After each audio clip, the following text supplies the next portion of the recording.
Did you know there's a token pumping hard right now because of everything happening with Aave, the Kelp hack, and all of that? And no, it's not Morpho. I'm going to explain all of that in a second. We're also going to talk about a lot of other things. I'll give you the latest updates around Aave. Of course, we're also going to talk about Axie Infinity, Tether, USDT, because there's a pretty major issue there as well, plus a bunch of other things. Hello, everyone, and welcome to Crypto Red, the crypto news channel. Before we go into the news, no, you know what? Let's go straight into the news. First thing first, the Mega ETH token is launching. Mega ETH is a token that's about to launch, and they're launching it on May 12th. They had a major ICO I talked about before. The pre-market price has dropped quite a bit, but it's still an interesting project. They've been struggling a bit lately to attract a lot of TVL, but from a pure performance and speed standpoint, it's still a very, very strong project. It's kind of like an L2 built on Ethereum. It's not roll-up, but the performance is really extreme. In terms of raw throughput, it can do a lot more than something like Solana, for example. So yeah, we'll see what happens when the token launch in about, not May 12th, in a week. It's launching in a week. So yeah, it's really soon. Then we got an update from Kelp, the project that got hacked for nearly $300 million. And honestly, they put out the whole community update just to say absolutely nothing. That's the reality. They said nothing. I have nothing to announce to you because there is no announcement. They said that they're working on it, blah, blah, blah. A lot of talk. But in concrete terms, there is nothing, no date, no reimbursement policy or anything else. And this is dragging on, which is basically the nightmare scenario I told you. This really cannot drag on for too long. Imagine if they let 1 week, 2 weeks, 3 weeks, even a month to go without giving real updates. That would be a huge problem for everyone holding RSE token because those tokens are still blocked right now, and also for Aave. There's a lot of money involved here and a lot of issues tied to all of this. There's around $1 billion worth of RSE on Aave. Of course, the loss itself isn't $1 billion, but right now there's roughly $1 billion that isn't liquid and can't move, which is still a serious problem for Aave because the whole token, RSE token, is blocked right now. And on the other side, you have Stani, the Aave's founder. He also put out a statement saying that they're working on the issue as well. But once again, it's a lot of words and nothing concrete. So yeah, I'm starting to get worried about this story because nothing is moving. And in the meantime, Aave is still basically frozen on a number of markets. On the Ethereum markets, on the USDT markets, on Ethereum, for example, you can't withdraw anymore. The same for ETH, the ETH markets, you can't withdraw ETH on Ethereum. So yeah, that's a real problem. So yes, in theory, it's a temporary freeze, but it's still a freeze, and that matters. The advantage is that it's still better than SEX because on a centralized exchange, you don't know what's going on. Here, it's really transparent. You see exactly what's missing, why it's missing, and when it will not be missing, we'll see it. But it's starting to be a real challenge for Aave. Aave's whole shared liquidity model across all these different tokens is maybe not the right model. That model has advantages, but it also has drawbacks. And I think this crisis is going to change quite a few things. Investors, as I told you, are now pumping another project. There's another project benefiting from all of this, and it's not Morpho. It's Spark. Do you know Spark? Spark is a project launched by MakerDAO. Basically, Spark is MakerDAO lending platform. It's really a clone of Aave. Actually, it's really a clone of Aave v3.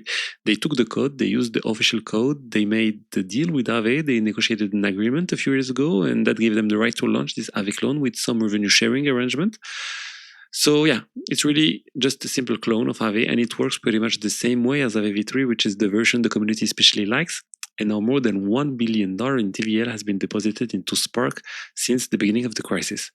Look, you can see it here on about a week, on April 11th, it was $2 billion. Now we are $3.5 billion. That's a huge move. So clearly people moved over to this protocol, and that's interesting because like I was telling you, it really raises a question about Aave. The thing that I found weird is that they moved to this protocol, but it is the same. It's exactly the same shared liquidity model as Aave. So yeah, it's kind of strange. They weren't impacted by the RSE token because they had removed it earlier from the platform since January. So maybe people feel a bit more confident and think, look, they weren't exposed to the RSE token. So yeah, maybe it's a reason. And the token also is up 40% over the last 24 hours. And we're looking at a market cap of $133 million. I also saw that Mark Zeller posted about it, about Spark, because he's preparing a new project right now. We don't know exactly what this project would be, but it's clearly going to be DeFi, and he said he plans to work with Spark on that project. So that also helped push the price of Spark up. And yeah, honestly, I get it. If he wants to build on a DeFi project without relying on Aave, then using Spark makes sense. It's the same code base as Aave. It's code he already trusts, and that logic makes sense to me. But yeah, once again, there's still a lot of mystery on this new project that Mark Zeller is preparing. And so let's talk about Aave again. Yeah, like I told you, the TVL dropped. We're at $17 billion right now, which is still massive, but we were above 20 billion a few days ago. And yeah, at one point we were even at $45 billion in October 2025. So yeah, it has fallen a lot. The amount of money deposited in Aave has fallen a lot. They basically lost $7 to $8 billion just in this crisis. And yeah, like I said, the problem is that the markets are basically frozen right now. Circle made a proposal to unlock the interest rates on Aave, which are currently stuck around 14 to 15%, but we can see that's not for now. It's not enough to bring liquidity back. So Circle is saying that they should be much higher at 40 or 50%. And yeah, that's actually one of the things that bothers me a bit with Aave. The rates are somewhat stuck and the community has to gradually unlock them. There are much more automatic mechanisms out there, and I personally prefer systems with much more automatic rate adjustments. A lot of projects already work with automatic rates, for example, Morpho, but Aave, yeah, it's still somewhat manual. So yeah, I do think rates probably need to go up. The issue is that if they raise the rates, some people might get liquidated. And yeah, that's also concerning. That's there's a lot of issue right now with Aave for sure. So that was for this protocol. As for the hacker behind the Kelp exploit, he's already laundering the funds. He converted the Ether into BTC through Tor chain. So around $170 million were laundered. Basically, the attacker had everything sitting in ETH on Ethereum, apart from the $71 million on Arbitrum that got frozen. The rest he converted into BTC, and it was laundered, spread across a lot of small addresses, and then the laundering process has started through third-party exchanges and through intermediaries that are clearly not very strict about where the funds are coming from. So yeah, the process has started, and I think it also showed that hackers are probably going to stop leaving funds or even using L2s, because now we've seen Arbitrum freeze funds, and in the past Blast also did it, which is also an L2.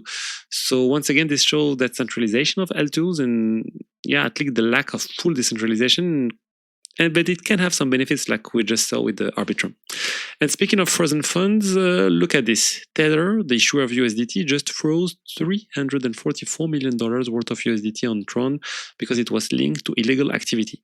And when you read between the lines, you get the feeling that it is probably something like Iran or some entity under sanctions whose funds were frozen.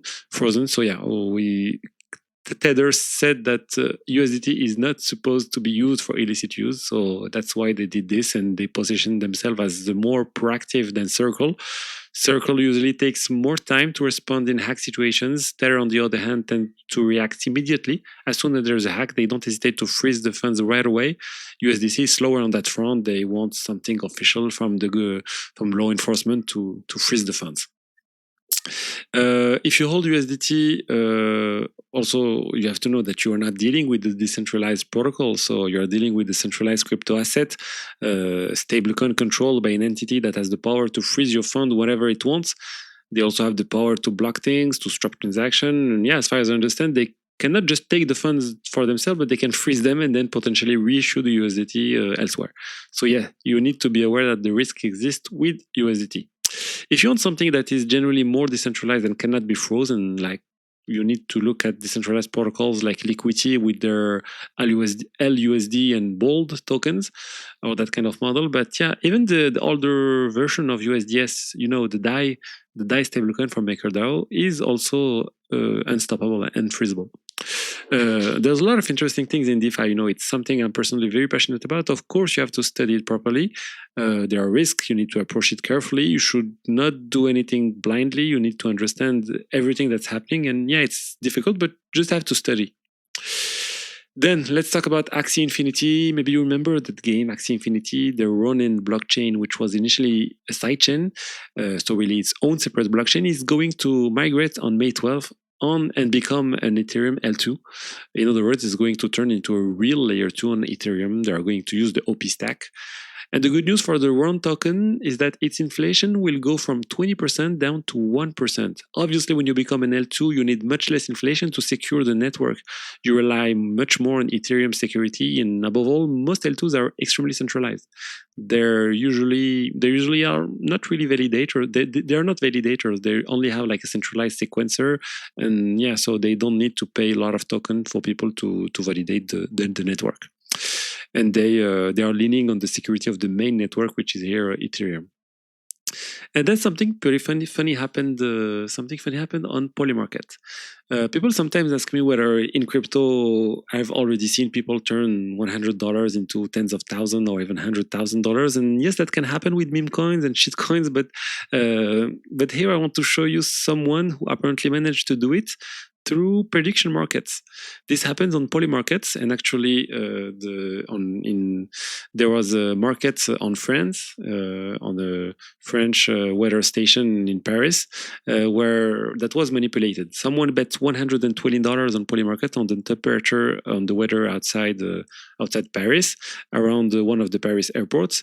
There was basically a 1% chance of it happening. That's going to be high temperature, and the person turned $120 into $21,000. That is about 180 times the original bet.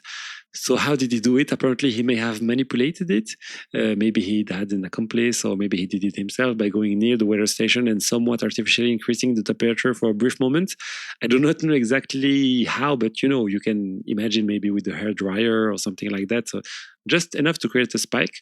And because the market was based on the peak temperature reached during that day, that spike was enough to make the bet hit. And thanks to that, he was able to make a huge amount of money. That is clearly manipulation. It's manipulation of the prediction market. But yeah, I don't know if there's any law against this. In any way, anywho, the company in charge of weather in France has filed a complaint because something was clearly done to those sensors. But what it really shows is how far people are willing to go when there is money on the line. In prediction markets right now, a lot of things are happening and a lot of things are probably going to change. Just imagine it. Nobody thought to secure access to weather probe like that because maybe it was in an area that was, I don't know, not really secure, but not especially protected. And after all, who would think someone would go and tamper with something like that? How? Why would someone do this? But now with prediction market, there is direct financial incentive to do exactly that. And I thought it was really interesting because it shows the kind of things that are starting to happen. And it was probably someone in France because it was based in France. So the accomplice was in France for sure. That is why I wanted to tell you today about the latest crypto news. I hope you enjoyed the content. Don't hesitate to like, comment, and subscribe. And I'll see you tomorrow for more. Bye-bye.